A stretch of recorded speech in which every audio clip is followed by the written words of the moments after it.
These two skills that you see right here have broken Rise of Kingdoms recently, and the reason why I will tell you that in this video. But first, welcome to the channel. Today we will talk about the Keener Blades KVK. I will give you a special guide to all the skills and basically all the information about the coalition technology as well.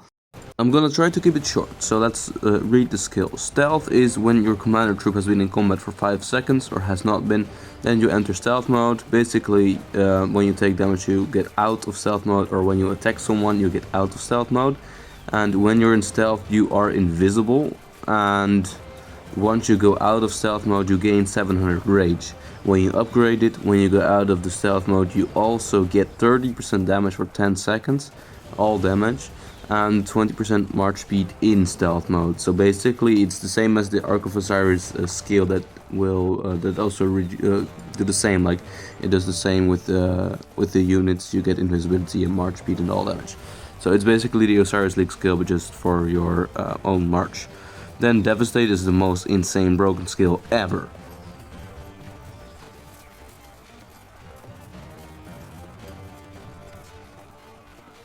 It increases the range of attack by this commander troop if you're in range mode, and it's about, well, I would say 20-30% extra. So you can shoot even further, and the most important, your basic attacks are now AoE. So it's basically an AoE every single basic attack that can hit 3 targets. Of course you have a damage reduction for each target. And not only that, you can also attack flags and forts and reduce their durability. There's a formula there, unit attack times the units remaining divided by 10 million or 5 million. If you upgrade it's only 5 million. And you can reduce up to 30%, which is crazy. So from a longer range you can attack towers and reduce their durability without even taking damage, even if they have a garrison. I'll show you how that works. As you can see right here, I am the tower and I am currently attacking this flag while it's healing, and I deal 16 damage per second, and this is a tier 4, this is like a noob account of mine. I have a 50% expansion here, or don't I? I don't even know. No, it doesn't show a 50%. So even if you have a 15%, then it's even more. As you can see, I get attacked, so the key here is to protect the siege marches. Imagine if you have 10 of these marches hammering the flag, it's down within 30 seconds, it's down to 30%, and then you only need 1 burn. So that's OP for sure in Kingsland, and also at fort blocking, right? Let's move on. For archers you have a different skill that you use. You want to use Barrage, and then you get AoE 1000 damage factor or 1500 when upgraded every single 10 seconds. You can use this to cheeseburger, you can go in and out of battle and wait 10 seconds and boom, you get another. So you can basically cheeseburger, just don't enter your own city. For infantry and don't enter any city, no resource point, nothing. So just stay on the map 10 seconds. For infantry you have duel, you basically deal more damage once you defeat someone. You have a mandatory duel. It's fine, but just keep it for the whales, it's a whale thing.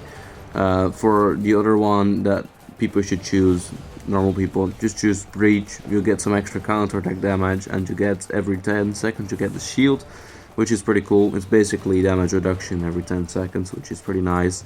1700 even, so that's a pretty decent factor. Will protect you for like 2 turns if you're lucky. Here you can see the invisibility skill. Boom, you enter battle, max rage, AoE, or you activate your skills, which is just insane.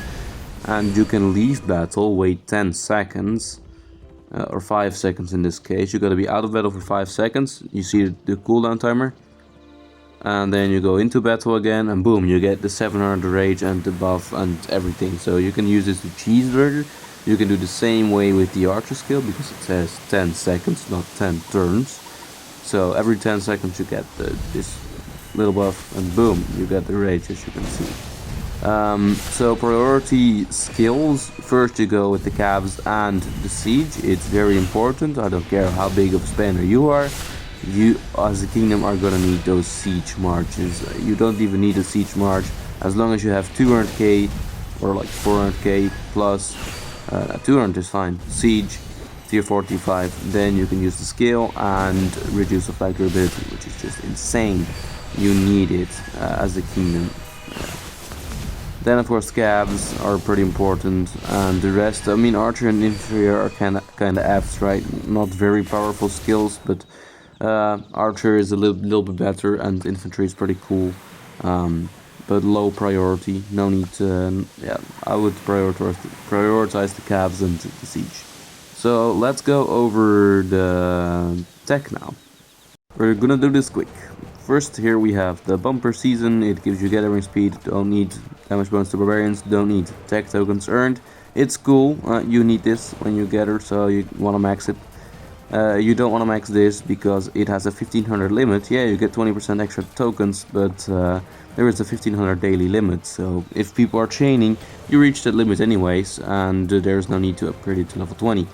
Here you get tech tokens when you do bastion quests, very important, you need it. Then you got some generic attack stats, not the main priority, but it's for field. Main priority is these little bottles, you need those to get your elite skills. So for that you want this skill, of course, and another one over here, Weapon Whiz 2. You need at least those 3 basically maxed before boss 4, after boss 4, like the first zone. Of course, as I just showed, you have the burning speed and durability. You really need it, and it is very, very, very important to have those. So let's go back to the early side of the tree. Over here there's a lot of things that you should skip. Only go with Alliance stand and combat tactics. They need to be maxed, because it's damage to garrisons and damage to rallies doing damage, and garrison doing damage. You don't need the healing speed. You don't need the max crystal production. People think crystal production cool, 20% more crystals. No, it's a maximum. So your 400k will be 480k a day, but you will claim them more often anyways. You don't need it. If you log in once every 24 hours, then sure, it's cool, but people should be more active. This one is bullshit as well, and the other skill, yeah, I mean, donation chances, you get 4 extra, but here's the same thing. If you log in every 4 hours, you don't need this, so it's bullshit. Don't spend the tech on it. You need to spend on more important stuff. Time is essence is so kind of the same thing. You get 50% donation chance cooldown, so instead of 30 minutes, it's 15 minutes. I mean, if you have a shit ton of coins, then sure, it's cool, but it's not main priority. I mean, it would be, of course, better. Yeah, I mean, get that 5 out of 5. That's good. Here, Weapon Whiz, very important.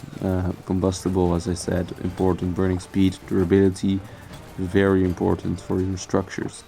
And fights, Weapon Whiz, Weapon Whiz. You have some generic attack stats and generic defense stats. Another Weapon Whiz, you will get that one around boss, one of the after boss fights. Here you have generic or infantry, archer, cavalry, and siege attack and defense, both 10%. And at the end you have 20% mastery skill cooldown time, which is critical. You need that one max as well on the long run. So it will be around Kingsland that you get this max probably. I don't really know the numbers yet because no one reached Kingsland, but I suspect it's somewhere later in the season. So yeah, this was pretty much my short guide for the video. So yeah, skip all the parts that I mentioned. Skip the above part of the tech tree. After the garrison, all damage. You don't need anything in that tree up there. And yeah, you can kind of skip the hospital capacity and the crystal maximum capacity, right? You don't need it. It's bullshit. Just don't spend the tech there. Oh yeah, I want to specify why the cav skill is so important. Well, you can of course use 2. If you have 2 cav marches, you can use them both. Of course, you only have 5 in total, so it will immediately reduce 2. But the reason why it's important is because, let's say your whole alliance, let's say you have 50 members on each using 2 of these. So you have 100 marches that are invisible. You can march towards any flag and start swarming it, and it will not survive, no matter how long the garrison, how big the garrison is. As long as if you're rally and you have this big swarm with the immediate rage, it's just insane. It's a free burning, right? And the other big reason why you need this on your farms is because you can go invisible for 5 minutes and with cav reinforcements. And well, let's say there is a big cav rally on a flag, and there is some field in front or balling, fighting against your ball, right? You can go with this cav skill, you can go invis, you can go around the ball fight. You don't want to get hit because then you get out of the stealth mode. And then what you can do is wait near the flag and they don't see you, and once the rally hits you can free join, so you can have all your farms sitting there in this for, I mean, maximum 5 minutes, right? Be careful.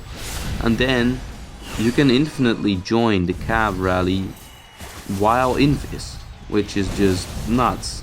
It's basically free reinforcements. So that is something you can use. Farms use the siege skill as well, just those two and you'll do great. That's the only thing you need on your farm accounts. So yeah, that's the strategy behind those two skills. They have broken Rise of Kingdoms and broken this KVK mode, Keener Blades. So yeah, definitely use those. If you learned something new today, which I bet you did, please leave a like and subscribe, join Discord, which is in the comments, and I will see you in the next one. Bye.